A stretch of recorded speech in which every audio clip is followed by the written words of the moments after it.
आप सभी वैष्णव जन को श्री हरिवंशी श्री सद्गुरुदेव भगवान की जय हो। श्री राधा वल्लभ लाल की जय हो। श्री वृंदावन धाम की जय हो। समस्त संत हरि भक्तों प्रेमियों भक्तों की जय हो। गुरु कृपा से गुरु चरणों के आश्रित होकर आज हम भक्त रांका बांका की कथा श्रवण कर अपने आचरण में उतारने का प्रयास करेंगे। भक्त रांका बांका।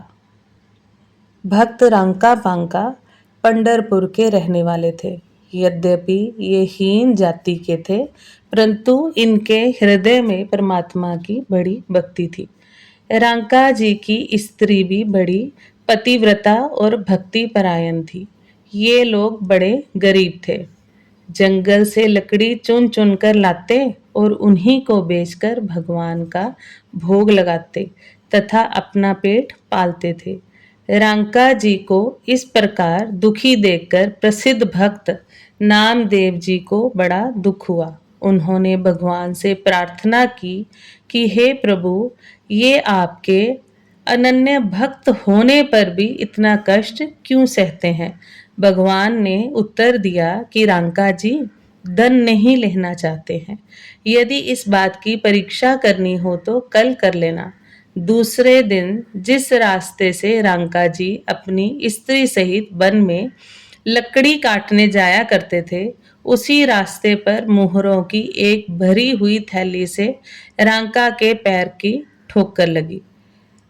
उन्होंने हाथ से टटोल कर देखा तो उसमें सोने की मोहरें थी। ये देखकर वे थैली को मिट्टी के अंदर दबाने लगे। पीछे से उनकी स्त्री ने आकर पूछा कि ये क्या कर रहे हो। रांका जी ने उत्तर दिया कि ये मोहरों की थैली है, कहीं तुम इसे देखकर मोह में ना आ जाओ, इसी डर से इसे मिट्टी से ढक रहा हूं। परम वैराग्य वती स्त्री इस बात को सुनकर हंस पड़ी। परम वैराग्यवती स्त्री इस बात को सुनकर हंस पड़ी और बोली कि हे नाथ, सोने और धूल में भेद ही क्या है। सोने और धूल में भेद ही क्या है। आप धूल को ही धूल से क्यों ढक रहे हो। फिर से श्रवण करें। परम वैराग्यवती स्त्री इस बात को सुनकर हंस पड़ी और बोली कि हे नाथ, सोने और धूल मतलब मिट्टी, सोने और मिट्टी में भेद ही क्या है। आप धूल को ही धूल से क्यों ढक रहे हो। स्त्री की ये बात सुनकर रांका जी बड़े प्रसन्न हुए और कहा कि तुम तो मुझसे भी आगे बढ़ गई हो। तुम तो सोने और मिट्टी को एक ही समझती हो। मेरे मन में तो सोने और मिट्टी में भेद भरा हुआ है, इसीलिए तुम्हारा ही वैराग्य है बांका है। इसलिए तुम्हारा ही वैराग्य बांका है। भगवान छिपकर भक्तों की ये सब लीला देखकर मन ही मन प्रसन्न हो रहे थे। नामदेव जी रांका के इस वैराग्य को देखकर अपने को ही तुच्छ मानने लगे और भगवान से कहने लगे, हे प्रभु, जिस तरह आपकी कृपा दृष्टि होती है, हे प्रभु, जिस पर आपकी कृपा दृष्टि होती है, उसे संसार की कोई भी माया नहीं मोह सकती है। अमृत का स्वाद लग जाने पर सड़ा हुआ गुड़ किसको अच्छा लगता है।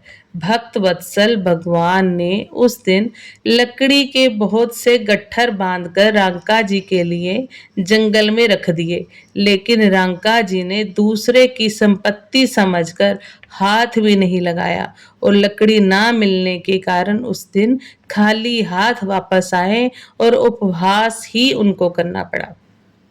लेकिन रांका जी ने दूसरे की संपत्ति समझकर हाथ भी न लगाया उन लकड़ों के गट्ठर को, और लकड़ी ना मिलने के कारण उस दिन खाली हाथ आए वापस और उपवास ही करना पड़ा। उन्होंने सोचा कि मोहरे देखने का तो ये फल है कि उपवास करना पड़ा, कहीं उठा लेते तो पता नहीं क्या हो जाता। अंत में भगवान ने उनको दर्शन देकर कृतार्थ किया।